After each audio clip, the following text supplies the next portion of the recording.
Alright guys, I'm here in our library classroom to talk about getting onto databases.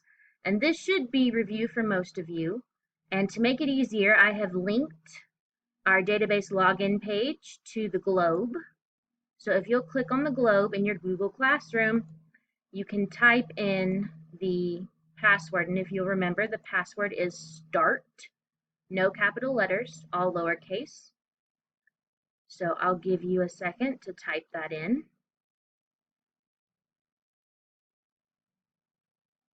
Okay, so in the password box, enter.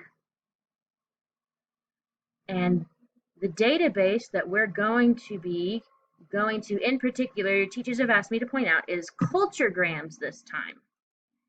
That's that blue one up in the top corner.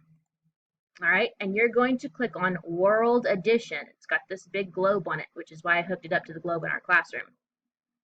All right, so from here, you can click on different continents, and you'll get maps with labels on them. You can click on individual countries for more in-depth study, but for just general maps, click on a continent, and you will be able to use that for any classwork that you have.